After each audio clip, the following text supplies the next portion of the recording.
안녕하세요. 오늘도 사연살롱을 찾아주셔서 감사합니다. 저는 9살 딸아이를 둔 초등학교 교사입니다.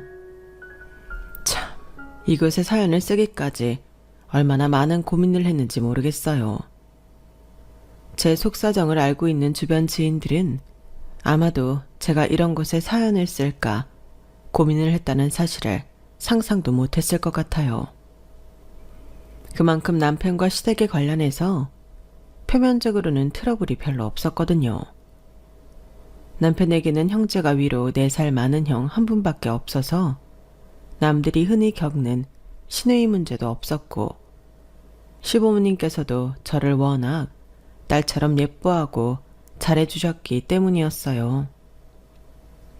딱히 대단하게 잘해드리는 것도 없고 적당히 할 도리만 지켜서 하는데도 시부모님께서 저를 예뻐하신 데는 나름의 배경이 또 있는데요. 아주버님께서는 저희와 반년 정도 차이를 두고 먼저 결혼을 하셨어요. 꽤 오랜 시간 연애하고 결혼해서 평탄했던 저희와는 달리 아주버님과 형님은 시작부터 삐그덕댔어요.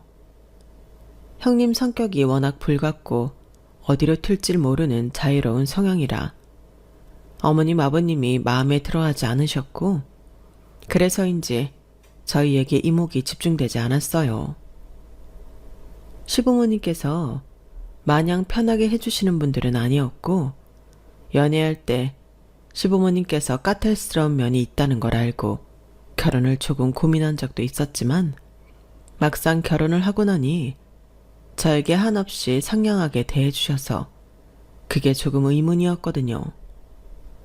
그게 형님 덕분이었다는 사실은 조금 뒤늦게 알게 됐어요.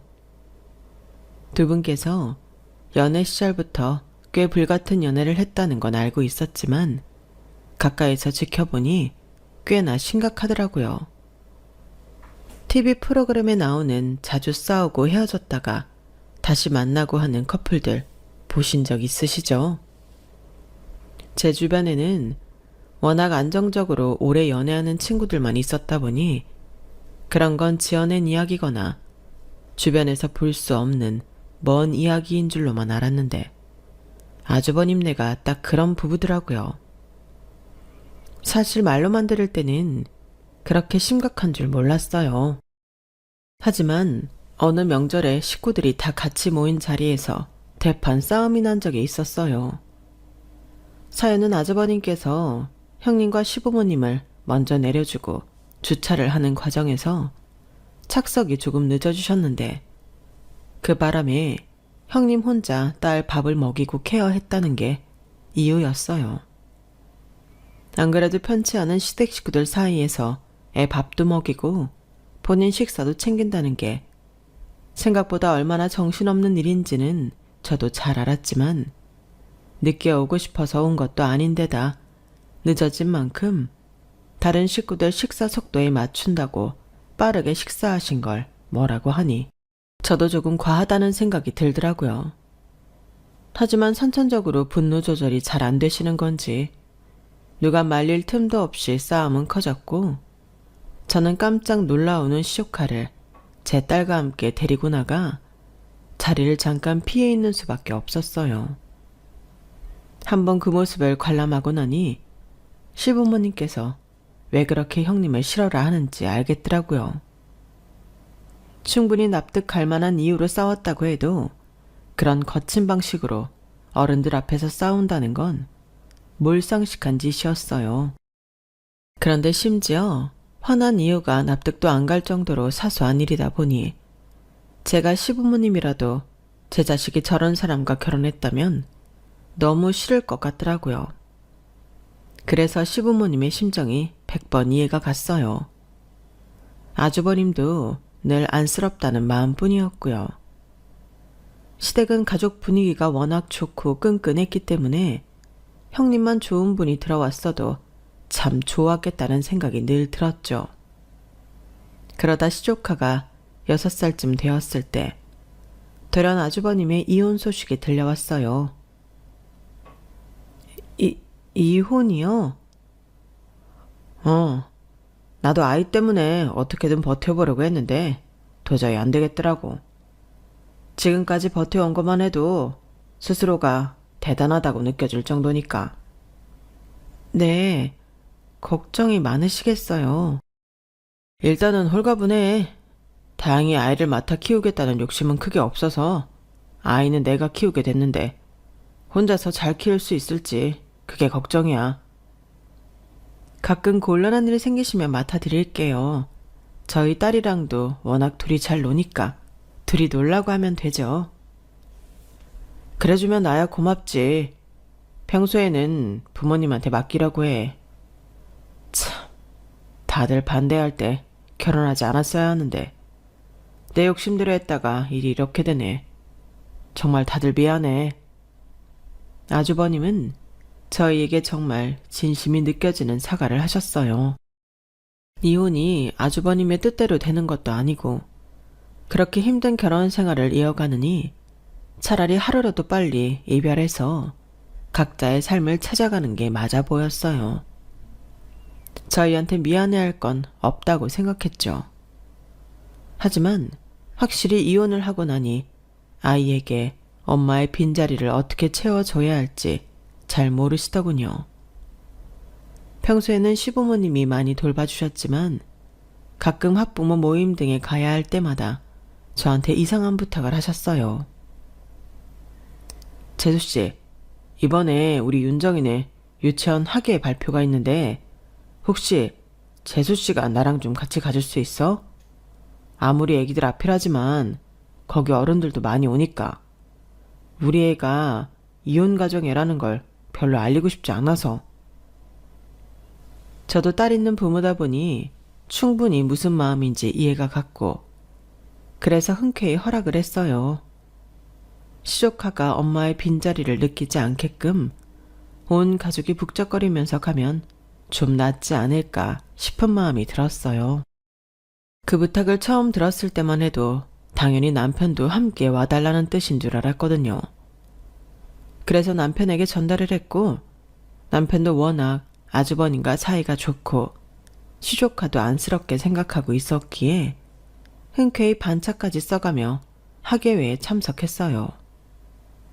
그런데 그날 집에서 출발하기 전부터 이상하게 자꾸 남편이 아닌 저에게 연락이 오더라고요.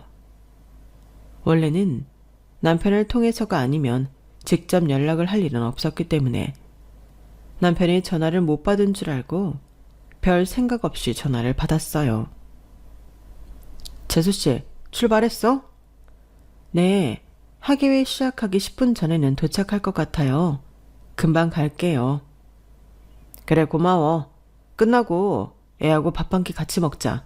내가 비싼 걸로 살게. 좋아요. 곧 뵐게요.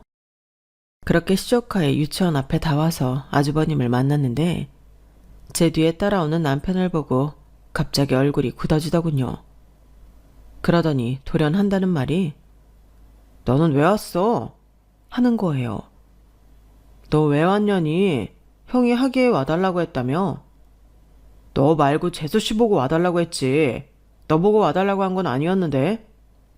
그게 무슨 소리야, 형 일인데. 내가 안 가고 이 사람만 오라니.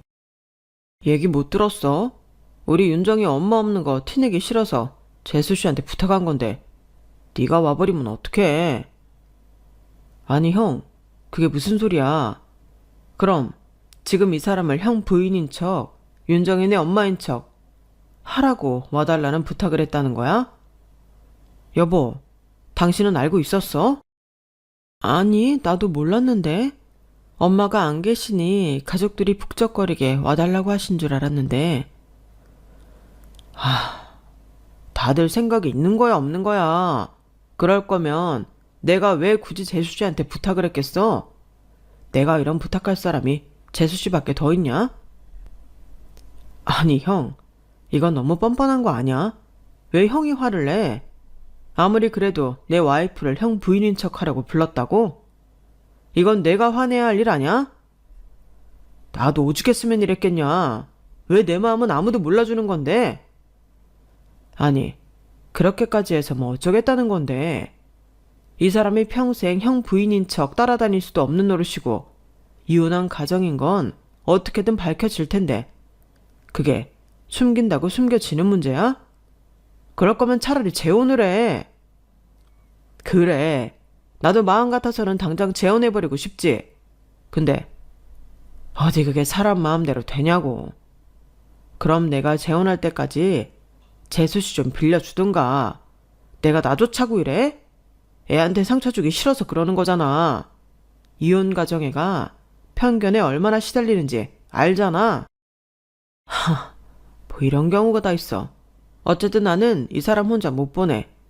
엄연히 내 아내인데 형이 그런 의도인 거 뻔히 알면서 어떻게 보내라는 거야. 애가 쓸쓸해할까봐 그런 거면 우리 둘 다 갈게. 근데 윤정이 엄마인 척 하게 할 거면 절대 못 보내. 말 같은 소리래. 그렇게 유치원 앞에서 대판 싸운 뒤 아주버님은 결국 혼자 들어가는 것보다는 낫다고 판단을 하셨는지 마지못해 남편까지 참관하는 걸로 결정을 내리셨어요. 저도 정말 그 상황이 믿기지 않아서 얼떨떨하고 황당하더라고요. 사전에 그런 의도로 하는 부탁이라고 미리 들었어도 어이가 없을 마당에 그런 말은 한마디도 없다가 이런 식으로 다 와서 의도를 밝히는 것도 그렇고 그날 이후로는 여러모로 좀 묘하게 경계가 되더라고요. 그날은 남편이 앞에서 강하게 불쾌감을 드러내기도 했고 싸움 직전까지 갈 뻔한 걸 시오카 하나만 생각해서 어영부영 화해하듯 넘어갔어요. 그런데 시간이 좀 지난 뒤에는 아주버님께서 따로 사과 연락을 주시더라고요. 그때는 내가 너무 미성숙하게 부탁을 했지? 미안해. 윤정이를 힘들게 하고 싶지 않아서 나도 모르게 이기적인 부탁을 했던 것 같아. 형준이나 재수씨 입장은 전혀 고려도 하지 않았네. 다시는 그런 부탁하지 않을 거야. 그러니까 어색하게 지내지 말자. 네, 아주버님도 처음이니까 실수하실 수 있다고 생각해요. 이혼도 처음이시고 갑자기 이런 상황이 올 거라고 생각도 못 하셨을 테니까요. 사람이 너무 당황하면 그럴 수도 있죠. 저희는 괜찮아요.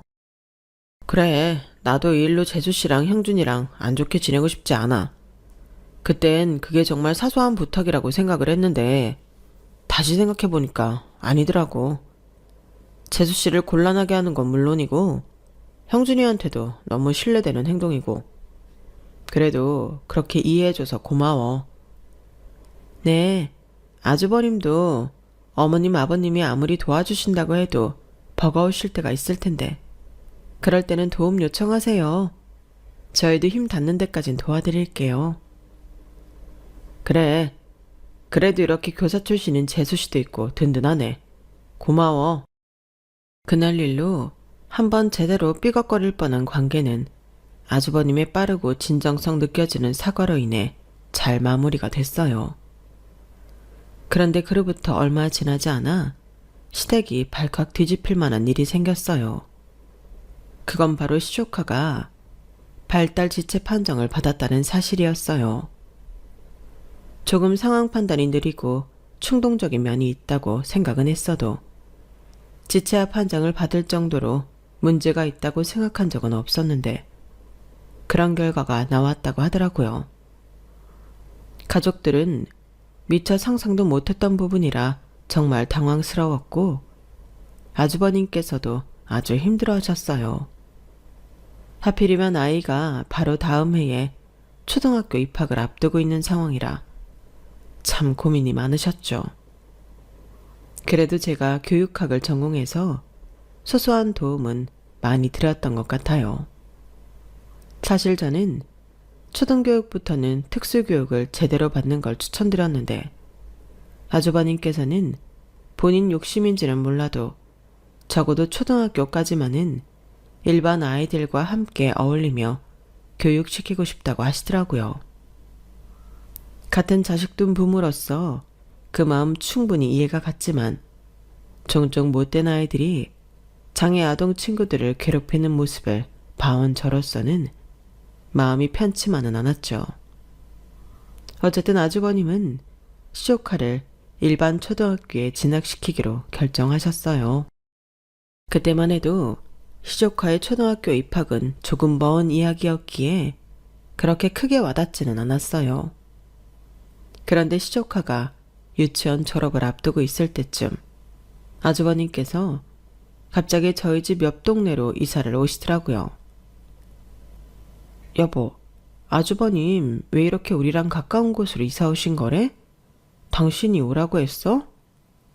아니, 내가 그런 소리를 뭐하러 해. 그냥 여기가 부모님 집이랑 더 가깝고 우리랑도 자주 볼 수 있을 것 같아서 왔다는데? 시댁과 가까워지는 거야 시부모님께서 시조카를 봐주고 있으니 이해는 갔지만 우리랑 더 자주 볼 수 있을 것 같아서라는 이유가 내심 마음에 가시처럼 걸리더라고요. 아주버님과 관계가 좋은 편인 건 맞지만 굳이 옆 동네로 이사까지 와서 교류할 정도는 아니라고 생각했거든요. 하지만 제 걱정과는 다르게 아주버님이 처음 이사를 오신 1년 동안은 전과 크게 달라질 건 없었어요. 이사를 왔다고 만나는 빈도수가 딱히 더 많아지지는 않았거든요. 원래도 아주버님이 이혼하신 후에 다른 가족에 비하면 시댁과 교류가 잦은 편이어서 여기서 더 교류가 많아지는 건 원치 않았던 저에게는 다행인 일이었죠. 아주버님이 아이 교육 문제로 많이 조언을 구하시긴 했지만 그 정도 도움은 얼마든지 드릴 수 있어서 괜찮았어요. 시조카가 유치원을 졸업하고 바로 초등학교에 보낼 줄 알았던 아주버님은 의외로 아이를 홈스쿨링을 시킬 생각을 하시더라고요. 홈스쿨링이 흔하지는 않다 보니 제 인맥을 총동원해서 특수교육 전공자인 대학 동기를 소개시켜줬어요. 다행히 그 친구가 조카랑 합이 잘 맞았는지 만족도가 높으시더라고요. 재수씨, 정말 고마워. 소개시켜준 선생님 정말 괜찮으시더라. 나 혼자 알아봤으면 이렇게 좋은 분 못 찾았을 텐데 재수씨한테 신세를 많이 져서 어떡하지? 신세는요, 가족끼리 도와드릴 수 있는 건 도와드려야죠. 아주버님께선 눈물까지 글썽이며 고마워하셨고 그 모습을 보니 나름대로 뿌듯하더라고요. 그렇게 시조카는 2년 정도 홈스쿨링을 했어요. 저희 딸이 유치원을 졸업할 때까지요. 아유, 우리 소라도 드디어 유치원을 졸업하네. 세월이 얼마나 빠른지 몰라. 소라야, 졸업 축하한다. 애 유치원 졸업식까지 다 와주시고 감사해요, 아주버님. 아유, 누구 따님인데 당연히 와야지. 아주버님께서 굳이 소라 유치원 졸업식까지 참석을 하시겠다고 오셔서 얼떨결에 시댁 식구들이 전부 모이게 됐어요. 오랜만에 본 시조카는 어릴 때 전혀 티가 안 났던 것과는 달리 말투나 행동 등에서 조금씩 발달 지체아의 모습을 보이더라고요. 그 모습을 보니 같은 자식 가진 부모로서 마음이 찡했어요. 안타까운 마음에 한참 시조카에게서 눈을 못 떼고 있는데 갑자기 아주버님이 그러시더군요. 우리 윤정이도 이제 많이 컸지? 네, 정말 시간이 빠르네요. 완전 아기였는데. 안 그래도 내년에는 윤정이를 정말 학교에 보낼까 생각 중이거든. 이제 몸도 제법 컸고 집에서만 교육을 시키니 애가 슬슬 외로워하는 것 같아서. 아무래도 그렇죠. 그럼 어느 학교를 생각 중이세요? 2년 동안 집중적으로 특수교육을 받았고 만족도로 높았으니 저는 당연히 특수교육 학교로 생각을 바꾸셨을 줄 알았어요.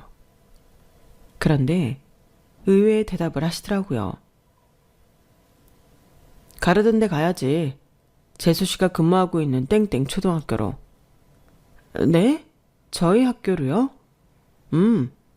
우리 동네에서도 워낙 가까워서 지망하면 다닐 수 있겠던데. 그리고 소라도 그 학교로 갈 거 아니야. 유치원 때 친구들은 이미 학년 다 올라가 있을 텐데 한 명이라도 아는 얼굴 있는 학교로 가는 게 낫잖아. 안 그래? 제가 다니는 초등학교는 사립초등학교라 지원을 하면 추첨을 하는데 당첨될 확률이 5분의 1 정도 됐어요. 하지만 그건 일반 학생들의 이야기였고 특수교육 대상 학생들을 뽑는 인원수에 비해 지원하는 인원이 적어서 확률이 더 높았을 거예요. 저희 딸과 시조카가 딱 2살 차이가 났는데 제가 딸에게 사촌 언니는 아프니까 잘해줘야 한다고 가르쳐 놨거든요. 그래서 둘은 가끔 만나도 사이가 무척 좋게 지냈고 특히 시조카가 우리 딸을 많이 좋아했어요. 사실 학교 선생하면서 이런저런 케이스를 많이 봐온 저로서는 딸에게 딱히 아픈 친구를 떠맡아야 한다는 부담감은 주고 싶지 않더라고요. 아무리 아프지 않은 정상인이라고 해도 초등학생 역시 보호받아야 할 아이잖아요. 그런 아이에게 아픈 친구를 맡겨버리면 아이가 스트레스 받고 우울해 하더라고요. 저희 학교에도 그런 지체아 친구를 선생님 혼자 케어하기 힘드니 반장한테 맡겨버렸던 경우가 있었는데 반장이 너무 힘들어해서 학부모들이 찾아온 적도 있었어요. 그런데 하필이면 딱 2년. 저희 딸과 시조카가 나이 차이가 나는 기간 동안만 홈스쿨링을 시키고 저희 딸이 초등학교 입학하는 시기에 맞춰 같이 학교를 보내겠다고 하니 기가 막히더라고요. 그래서 아이를 근처 공립초등학교에 보내야 하나 고민까지 했었어요.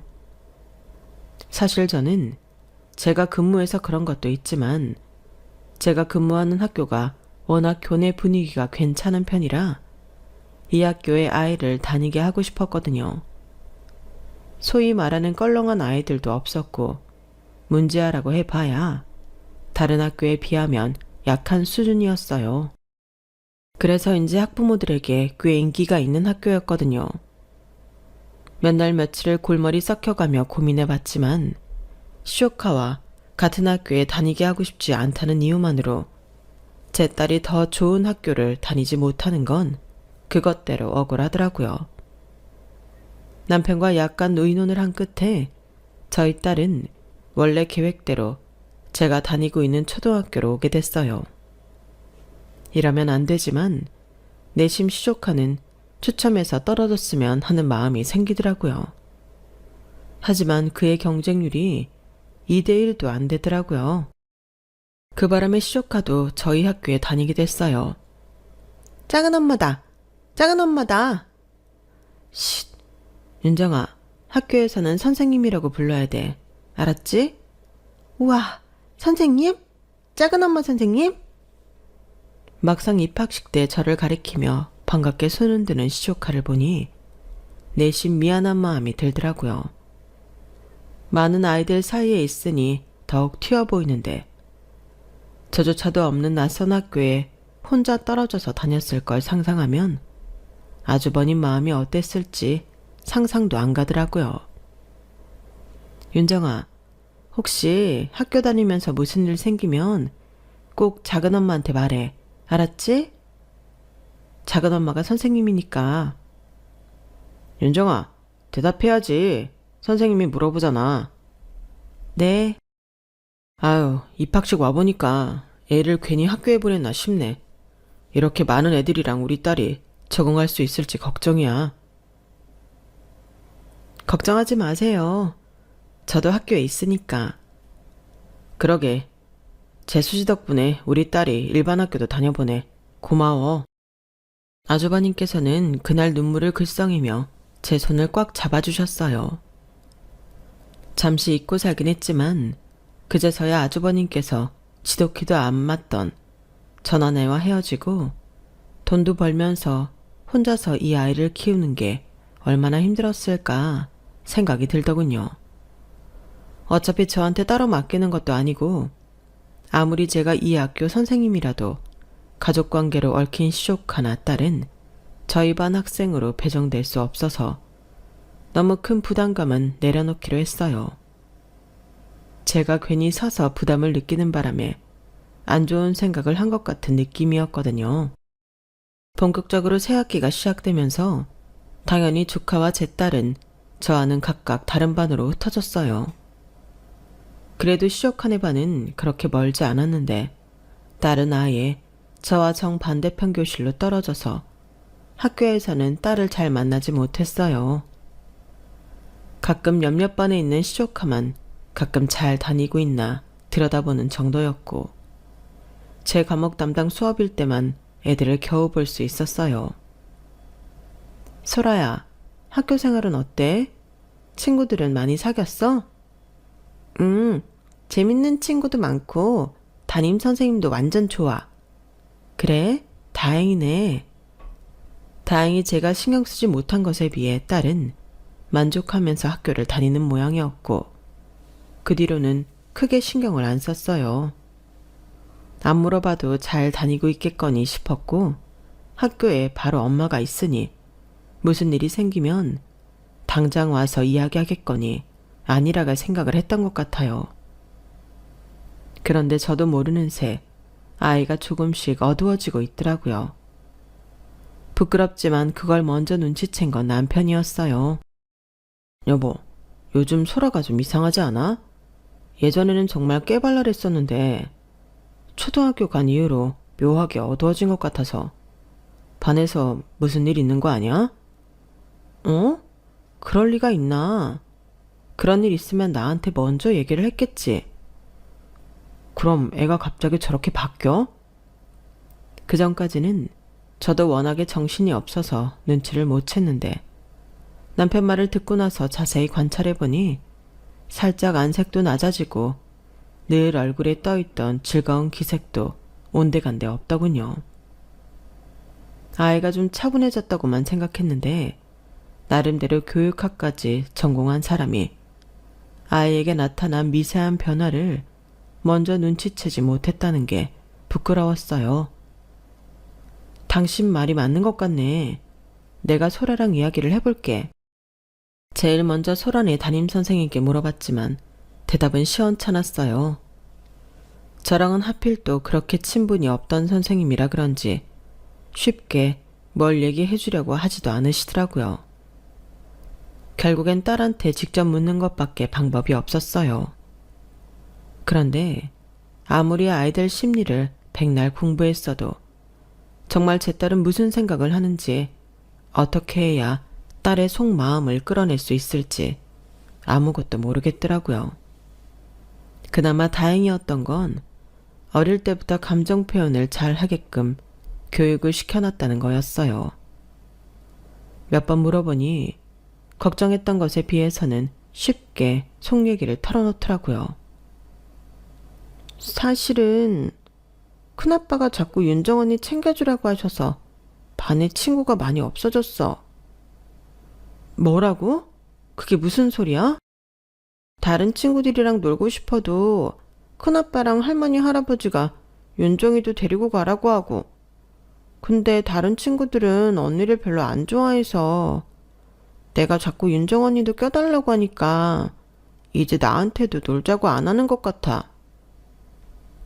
우려했던 일이긴 했지만 막상 현실로 닥쳐오니 정말 경악스럽더라고요. 게다가 아주버님께서 저한테는 의외로 전혀 푸시를 안 하셨거든요. 그런데 저도 모르는 새 뒤에서 시부모님까지 합세해 애한테 그런 강요를 하고 있었다고 생각하니 끔찍했어요. 저희 딸이 느끼고 있었을 부담감이 정말 컸겠다 싶었어요. 어른도 지체아동을 맡으면 부담되고 힘든데 그걸 저희 아이에게 기댔으니 아이가 그동안 얼마나 혼란스럽고 힘들었을지 안쓰럽고 미안했어요. 그래서 당장 아주버님께 전화를 했죠. 아주버님, 소라한테 윤정이 좀 데리고 다니라고 시키셨다면서요? 어? 시키긴 뭘 시켜. 사이좋게 지내라고 한 거지. 소라랑 윤정이는 엄연히 반도 다르고 사귀는 친구도 다른데 소라한테 윤정이를 챙기라고 하면 어떡해요? 꼭 같이 반이어야만 친군가. 그 나이 땐 다 같이 어울려서 같이 좀 놀 수도 있지. 왜 그렇게 예민하게 반응해, 재수씨? 내가 내 딸이랑 좀 놀아달라고 한 게 그렇게 큰 죄야? 그것도 어느 정도 적당히 하셔야죠. 소라도 애예요. 윤정이 챙길 만큼 성숙하지도 않고 어른도 아니라고요. 앞으로는 저희 딸한테 이런 무리한 요구 안 해주셨으면 좋겠어요. 와, 재수씨. 그렇게 안 봤는데 정말 냉정하다. 그럼 우리 딸은 혼자 있으면 아무도 안 다가오는데 이대로 살라고? 내 딸이 학교폭력 당하고 우울증에 빠져야만 그때 챙겨줄 거야? 무슨 선생님이라는 사람이 이래.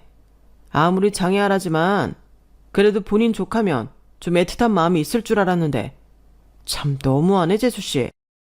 말씀을 그렇게 극단적으로 하실 것까지 있어요? 저도 나름대로 염려반이라 윤정의 애들이랑 잘 지내고 있는지 오며 가며 살피고 있었어요. 사실요, 저는 저희 반 애들 챙기기도 골머리가 아파요. 그래도 아주버님 생각해서 윤정이 살뜰히 챙기고 있었다고요. 그런데 어떻게 저희 애한테까지 그런 걸 강요하세요? 그런 건 어른인 저한테 하셨어야죠.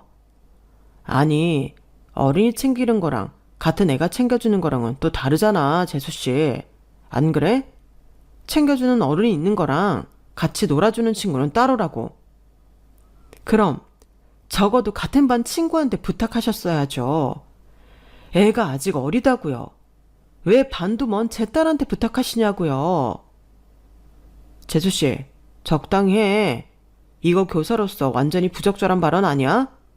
아무리 자기 딸이 더 소중해도 그렇지 어떻게 이렇게까지 해? 정말 실망이다. 아주버님과 한판하고 다시는 제 딸에게 그런 강요를 하지 않기로 약속까지 단단하게 받아냈지만 마음이 정말 안 좋았어요. 아주버님 마음 이해하죠. 그런데 제 딸이 고학년이면 자신이 좀 더 상황 판단도 하고 할 텐데 이 아이도 학교가 처음이잖아요. 자신도 적응을 해야 하고 할 텐데 그런 압박을 일부러 주기는 싫었죠. 남편 역시 신경이 쓰였는지 제 속도 모르고 끼어들더라고요. 여보, 아무리 그래도 우리 형 불쌍한 사람인데 그렇게까지 몰아세우지 말지. 됐어.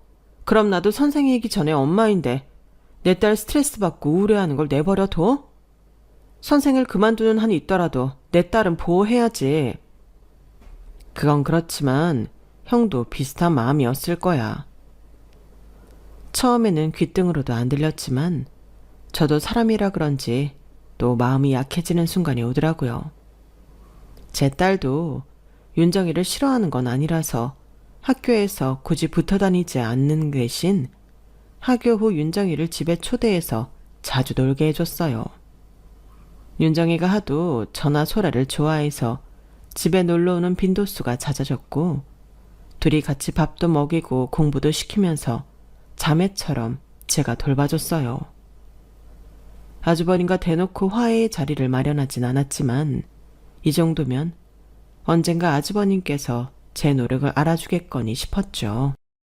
그런데 어느 날 돌연 청천벽력 같은 소식이 들려왔어요. 아주버님께서 재혼을 앞두고 있다는 소식이었어요. 네? 아주버님이 재혼을 하신다고요? 세상에, 그동안 어머님 아버님도 마음고생 많으셨을 텐데 축하드려요. 아, 축하는 무슨. 저렇게 불쌍하게 아픈 애 돌보면서 호래비로 늙어 죽으려나 싶었는데 다행히 직장 동료 중에 괜찮은 여직원이 하나 들어왔다지 뭐야. 나이도 어리고 집안도 적당히 괜찮고 무엇보다 성격도 순둥해서 둘이 잘 살 것 같다. 네, 잘 됐네요. 그런데 혹시 그쪽에서도 재혼인 거예요? 어? 아니, 그쪽은 당연히 추혼이지. 아, 그럼 아주버님이 재혼인 건 알고 계시고요? 얘가 무슨 소리를 하는 거니? 지금 그걸 알면 시집을 안 오겠지. 그래서 말인데 어머님께서 갑자기 할 말이 있다는 듯 쭈뼛대시더라고요. 그러더니 하신다는 말씀이 정말 뒤로 넘어가겠더군요. 안 그래도 너한테 부탁 좀 하려고 했거든. 그 참은 처자가 재혼에 아픈 애까지 딸렸다는 걸 알면 결혼을 하겠나 싶어서. 우리 큰아들 결혼하고 3년 정도 지날 때까지만 윤정이 니네가 맡아줄 수 없겠니? 뭐라고요? 그게 무슨 말씀이세요? 애까지 숨기겠다는 말씀이세요, 어머님? 그거 사기 결혼이에요. 사기 겁먹은 뭐가 그리 중요해? 너도 자식 낳아봤으니 내 마음 알 것 아니냐? 그럼 우리 집 장남을 저렇게 불쌍하게 평생 아픈 애 혼자 돌보면서 쓸쓸히 늙어 죽으라는 거야? 어떻게든 나도 내 자식 살려야 할 거 아니야. 딱 3년이면 된다. 3년만 니네 호적에 올려줬으면 해. 어머님, 이건 너무 말도 안 되는 부탁이세요. 그 회사 사람들은 모르나요? 그럼 그 3년 동안 윤정이랑 소라를 자매처럼 키우라는 말씀이잖아요. 저희도 힘들어서 못하고 소라도 힘들어서 못해요. 무엇보다도 저희 가족한테는 그럴 책임이 없어요. 애 아빠도 싫어할 거고요. 무슨 소리니? 작은 애는 이미 동의했다. 너만 그렇게 동의하면 된다고. 뭐라고요? 그래, 너만 지금 결정 내려주면 바로 호적에 올릴 수 있다고.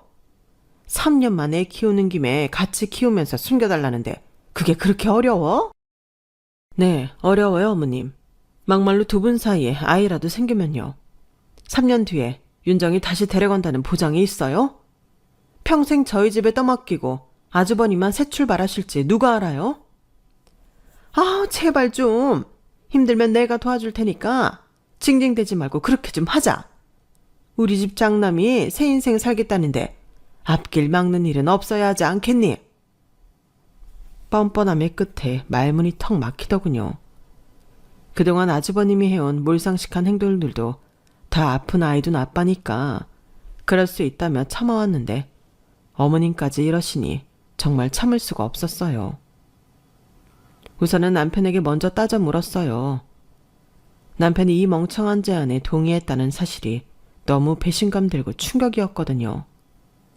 그런데 남편은 듣도 보도 못했다는 얼굴을 하더군요. 무슨 소리야? 윤정이를 우리 호적에 올린다고? 그게 무슨 말 같지도 않은. 남편의 반응을 보아하니 어머님께서 저를 먼저 동의를 구한 후 남편을 설득하는 게 빠르다고 판단하셨던 모양이었어요. 남편이 정말 동의를 했다면 남편과의 관계까지 다시 생각해 볼 뻔했는데 그건 아니라서 다행이었죠. 그런데 그 다음부터 정말로 전쟁 아닌 전쟁이 시작됐어요. 윤정이가 저희 집에 자주 놀러오는 걸 빌미로 아주버님과 어머님, 아버님께서 윤정이를 저희 집에 방치하기 시작했거든요. 매번 전화해서 이제 데리고 가시라고 해도 나중에는 급기야 제 전화까지 안 받더라고요.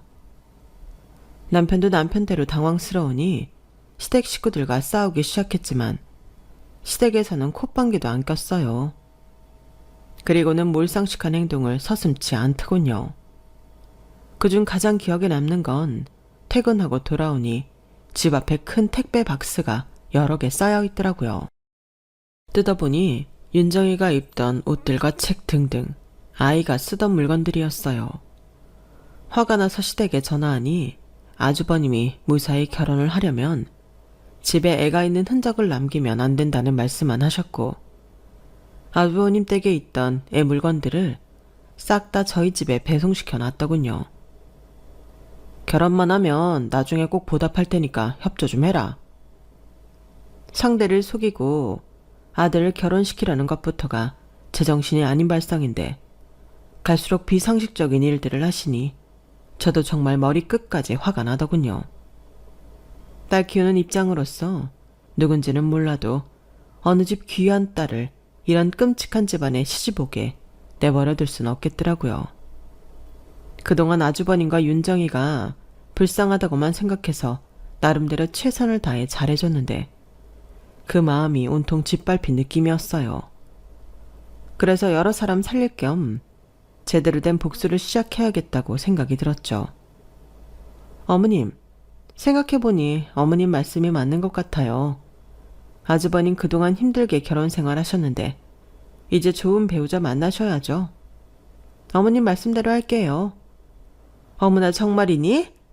그래, 너도 자식 가진 부모니까 내 마음은 금방 이해할 거라고는 생각했다. 그런데요, 아주버님 만나신다는 여자분은 정말로 괜찮은 분 맞으세요? 전에 형님이 워낙 드셌다 보니 걱정이 돼서 같은 여자로서 한번 만나보고 싶은데. 그래? 하긴 네가 선생이니 심리학도 공부했을 거고 사람 보는 눈이 좀 있기는 하겠다. 안 그래도 상견례 날짜가 잡혔거든. 우리끼리만 가려고 했는데 그때 너네도 올래? 어머, 그럼요. 당연히 가야죠. 그래, 애들은 어디 맡기고 둘이 와서 한번 인상이나 어떤지 봐봐. 우리는 일단 엄청 마음에 들거든. 근데 니네가 보는 건 또 다를 수도 있으니까. 나는 전에 걔처럼 드세거나 여우 같은 애는 딱 칠색이다. 그런지 아닌지만 좀 봐줘. 네, 그럴게요, 어머님. 생각보다 아주버님의 새 출발은 속전속결로 진행되었는지 제가 어머님께 화해를 신청한 날로부터 2주 뒤가 상견례 날짜더라고요. 그동안 저는 복수에 필요한 것들을 준비했어요.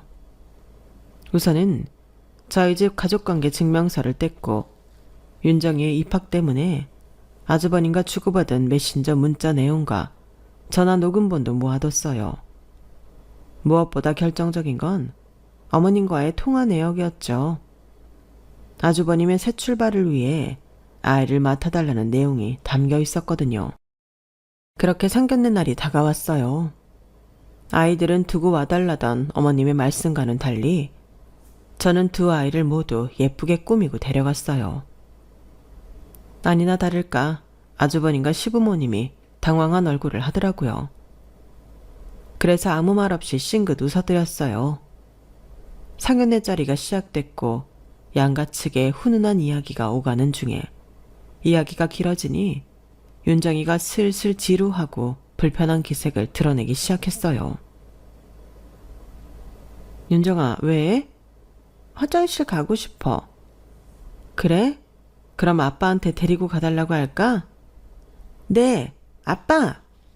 윤정이가 아주버님한테 쪼르르 달려가 안기더군요. 그 모습을 본 상대편 가족에 순간 찬물을 끼얹은 듯 냉기가 돌았어요. 아빠? 어머, 보시다시피 우리 손녀가 지체장애가 좀 있어서요. 가끔 우리 큰아들더러 아빠라고 할 때가 있네요. 저희가 오해를 했네요. 죄송합니다. 요새 하도 이상한 집이 많아서. 불안한 눈빛으로 아주버님과 아이를 번갈아 보는 여자 쪽 부모님을 보니 마음이 아프더라고요. 제가 딸 가진 부모라 그런지는 몰라도 더 이입이 되더라고요. 그래서 바로 끼어들었어요. 진짜 이상한 집 많죠. 조심하셔야 해요. 본인 인생 새로 살자고 자기 자식 모르는 척하는 부모도 세상에는 있으니까요. 네? 그게 무슨 말씀이세요? 보시면 모르겠어요. 딸은 원래 아빠 닮는다는데 아주 쏙 빼다 닮았잖아요. 그럼 지금 이 아이가 이 사람 딸이라는 거예요? 표정 보니까 정말 모르셨나 보네. 어느 정도 눈치는 채고 감수하시는 건 줄 알았는데 아예 모르셨나 봐요. 능청스럽게 연기를 하니 사색이 된 시부모님과 아주버님이 저를 향해 무서운 표정을 지으셨어요. 재수씨, 지금 뭐 하는 거야? 너는 왜 대낮부터 헛소리니? 네 딸이잖아. 어? 사돈어른 오해하시게 지금 뭐 하는 짓이야? 오해인지 아닌지 판단은 저분들이 하셔야죠. 윤정아, 내가 누구야? 작은 엄마. 그치? 엄마 아니고 작은 엄마지? 봤죠? 이래도 증거가 더 필요하세요? 윤정이 우리 호적에 올리라고 하셨던 통화 내용 다 녹음되어 있는데 여기서 한번 까봐요? 제가 핸드폰을 켜서 녹음된 통화 내용을 틀자 시어머니가 소스라치게 놀라며 제 핸드폰을 막았어요. 됐다, 그래. 협조하는 척하더니 저 이하가 빠진 년. 내가 어떻게 이렇게 우리 뒤통수를 쳐? 여자 잘못 만나 불쌍해진 내 아들놈 팔자 좀 고쳐보자 했더니 그 꼴을 못 보고 이렇게 방해를 해? 우리가 너한테 뭘 그리 잘못했다고? 저한테 잘못하신 게 아니라요. 잘못하실 뻔 하신 거죠. 애한테도 못하칠 하실 뻔 한 거고요. 뭐야? 굳이 이런 식으로 여러 사람 인생 망치지 않아도 아주버님이 행복해질 방법은 많잖아요. 아주버님 하나 행복해지자고 몇 명을 불행하게 하실 셈이세요? 그렇게 하면 아주버님이 행복해질 수 있을 것 같으세요? 시어머님께서는 뒷목을 잡고 쓰러지셨고 상대 쪽 부모님께서는 화가 나셔서 벌떡 일어나셨어요. 아니, 지금 초혼이 아니라는 것만 해도 기가 막힌데 아픈 딸을 버리고 우리 딸이랑 아무 일도 없었던 척 결혼하려 했다는 거야?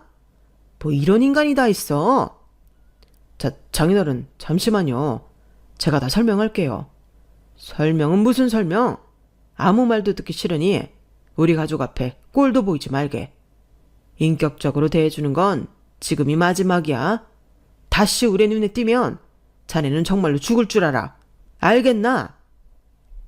예비장인께서 불같이 화를 내시고는 예비장모와 딸을 데리고 나가버리셨어요. 그러게, 왜 그렇게 무리한 요구를 해? 처음부터 속이지 않고도 형을 선택해줄 사람을 만나.